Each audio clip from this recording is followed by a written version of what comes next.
নমস্কার বন্ধুরা। আজ হচ্ছে 31 ডিসেম্বর। সকাল সকাল ঘুম থেকে উঠে বাইরে বেরিয়ে এসে দেখি খুব হাওয়া দিচ্ছে। কালকে থেকেই হাওয়া দিচ্ছে খুব, আর খুব শিরশিরও করছে।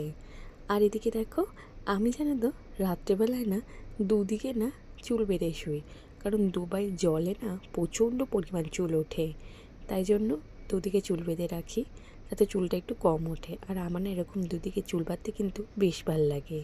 আর আজকে দেখো দুবাইয়ের ওয়েদারটা কত সুন্দর ওয়েদার, দেখতে কিন্তু বেশ ভালো লাগছে। আর একটা কথা জানো তো, আমাদের বিয়ে হয়েছে 5 বছর, মানে এখনও হয়নি, এই এপ্রিল আসলে 5 বছর পূর্ণ হবে। তো এই 5 বছরের মধ্যে এই ফার্স্ট আমি 31 ডিসেম্বর আমার বরের সাথে কাটাচ্ছি। আর কাল তো 1 জানুয়ারি, কালকের দিনটাও আমার বরের সাথে কাটাবো, তাই আমার ভীষণ আনন্দ লাগছে। যাই হোক, এদিকে আমি ফ্রেশ ট্রেশ হয়ে চলে এসেছি কিচেনে। আর কিচেনে এসেই প্রথমে একটুখানি গরম জল করে নিচ্ছি, কারণ এটা না খেলে না দিনটা ভালো মতো শুরুই হয় না। আমার হাজব্যান্ডের দুজনের জন্যই করে নিয়েছি। আর এদিকে একদিকে আমি রান্নাটাও বসিয়ে দিয়েছি, কারণ বর খেয়ে ডিউটিতে যাবে। এদিকে আমি ডিম আলু ভুজিয়া করবো, তার জন্য আলু পেঁয়াজটাকে ভাজছি।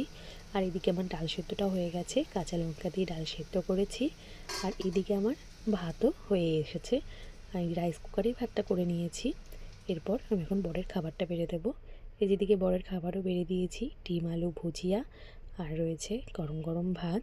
এদিকে কালকে রাতে একটু আলুর তরকারি করেছিলাম পেঁয়াজ রসুন দিয়ে, সেটা রয়েছে। আর রয়েছে ডাল সেদ্ধ।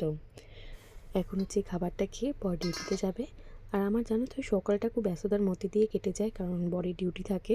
তো সকাল সকাল উঠে খাবারটা আবার রান্না করতে হয়। আর রাত্রেবেলাতেও দেরি করেই ঘুমাই, কারণ হচ্ছে বর ডিউটি থেকে আসে, তারপরে খেয়ে দিয়ে তারপরে ঘুমাই। তাই সকালবেলা একটুখানি দেরি করেই উঠি। যাই হোক, ভিডিওটা যদি তোমাদের ভালো লাগে অবশ্যই লাইক কমেন্ট আর শেয়ার করে দিও। আর আজকে যা যা করবো সব কিছুই তোমাদের সাথে শেয়ার করব।